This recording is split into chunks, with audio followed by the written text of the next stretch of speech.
because of the efforts by everyone to slow the spread, we're now beginning to see glimmers that the worst of COVID-19 may soon be behind us. The number of infections and hospitalizations is beginning to level off. We have a steady supply of PPE like face masks. We have plenty of hospital rooms and ventilators to treat our fellow Texans. And the deaths, while far too high, will not come close to the early dire predictions. And I'll add this. Texas has the second most recoveries from COVID-19 of all states in America. We have demonstrated that we can corral the coronavirus. We continue increasing our testing capabilities to help us identify and care for Texans who have COVID-19. New strategies are being used by private businesses and the public sector to contain the coronavirus. Things like checking temperature, distancing practices, and better sanitation standards. We've shown that we can both continue our efforts to contain the coronavirus while also adopting safe standards that will allow us to begin the process of reopening business in Texas.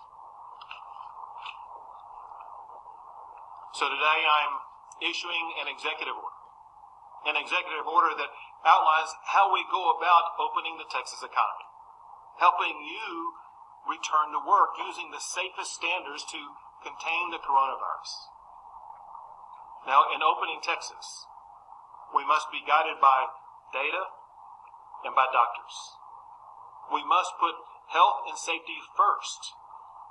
We must prioritize protecting our most vulnerable populations. We will be getting input from medical professionals as well as business and community leaders to determine the safe and sure way to reopen business in Texas without spurring the spread of the coronavirus. To guide this effort, I have formed a statewide strike force to open Texas. The team includes Lieutenant Governor Dan Patrick, Speaker of the House Dennis Bonnen, Attorney General Kim Paxton, and Comptroller Glenn Hager.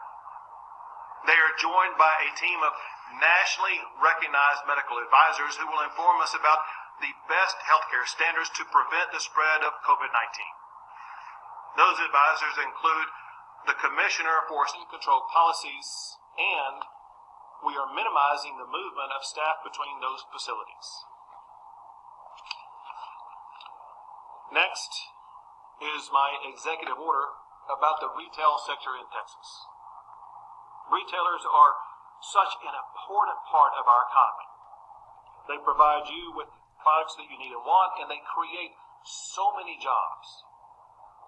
During our battle with COVID-19 over the past month and a half, we've seen some retailers sell products without customers going into stores, and hence reducing exposure to the coronavirus. You simply order the product and you pick it up or have it delivered to you.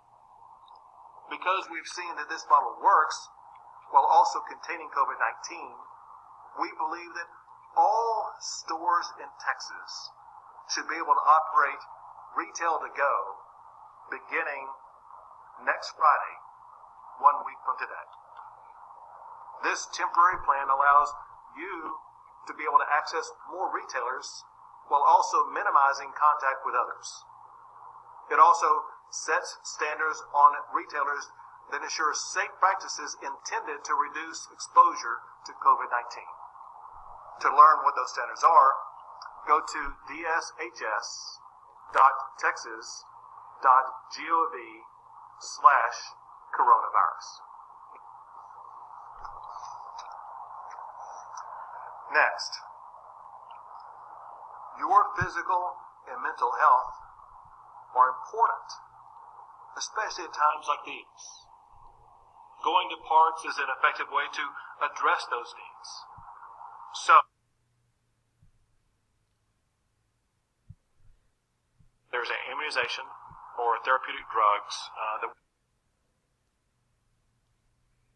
be able to treat the coronavirus, this can still spread. As a result, people will have to maintain distancing strategies. We will also need to deploy this testing regime across. Thank you, Governor. And I want to begin by thanking the Governor and all of the state employees and the healthcare workers and the beginning. We may not quite be at the end of the beginning yet, but as well as looking at the advice of folks who have great experience in business. Keeping Texans safe remains our top priority. Every recommendation, every action by strategies that will reduce the spread of the coronavirus. That would mean limiting the number of people within a certain business. It will mean following sanitation and safe standards. It could be wearing masks, it could be hand sanitizing, it could be making sure that you're maintaining distance from other employees as well as from customers. Hence, because we've been going for more than a month now with strategies showing that businesses have been able to provide food and other supplies and products by delivery to cars, by delivery to homes, in ways that contain the spread of the coronavirus, we can at this time safely conclude that such businesses can be expanded throughout the entire retail sector as long as the retail sector is adhering to the same safe practices that we see stores like H-E-B, Home Depot, and others utilizing, with this exception. With the expansion now of retail to go, it will not allow people to go into these retail stores. It will simply allow them to be able to pick up items at a drive-through situation or delivery to their home. With the announcements coming on April the 27th, one thing that our team will be working on collaboratively but expeditiously is to evaluate what other types of businesses can reopen and what are the best standards and practices for those businesses to follow. Reduce the spread of the coronavirus. That would mean limiting the number of people within a certain stores. It will simply allow them to be able to pick up items at a drive-through and what are the best standards and practices for those businesses to follow. As you know, there's a number of legal battles playing out over some of the executive orders you've issued. One of them relates to the ban on most abortions due to the order you put outlawing non-essential surgeries. The new action that you're taking today on surgeries, does that affect the effective ban on most abortions? Ultimately, obviously, that will be a decision for courts to make. Let me tell you about today's decision. Today's decision, like all decisions, are based upon data and what doctors recommend. The data that was behind the original order was data forecasting that Texas would have strained hospital capacity, strained PPE capacity, and hence there was a need articulated by doctors that we shut down all procedures except for those that were allowed to make sure that we maintain the hospital beds we needed and maintain the PPE that we needed.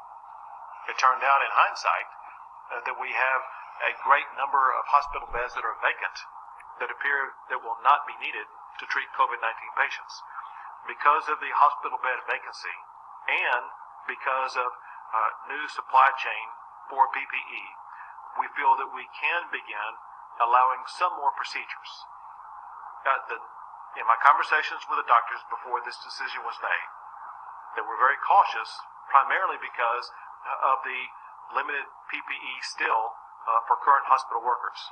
Hence, it has opened up a little bit for more surgical procedures and for diagnostic tests, especially for those who may have serious illness, in ways that we do not think will compromise PPE supply, and in ways that will ensure that there still will remain an adequate number of hospital beds for anybody who may test positive for COVID-19.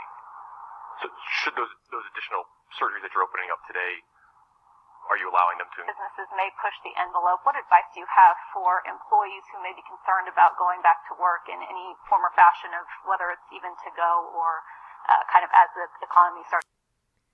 Here's the Texas map of COVID cases counts as of today, April 17th, and it shows a total in Texas of 169,536 total tests. That's the number of tests that have been done. This is the number of confirmed COVID cases currently in Texas hospitals. This is the number of cases reported. This is the fatalities. This is the recovers. 4,000 recovered. Okay. And if we zoom in, we could see that, first of all, look at here. Harris County is Houston, has the highest number reporting cases, and Dallas has 2,000 cases. And I'll zoom in so the little dots will be easier to see.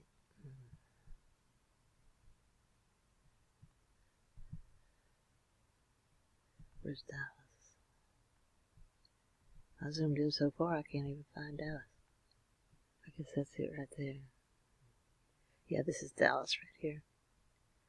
No, wait, here's Dallas. This is Collin. Okay. Fort Worth. Louisville. Go down. This is Harris County. Houston. And this is probably Austin right here.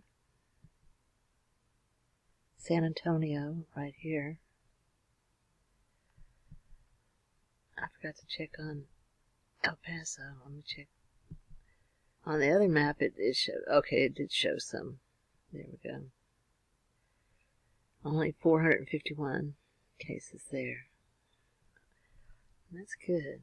Let's see, up in here in Amarillo area. Oh, I can't see. Let's see. Lubbock, Randolph County, Potter County, Moore County.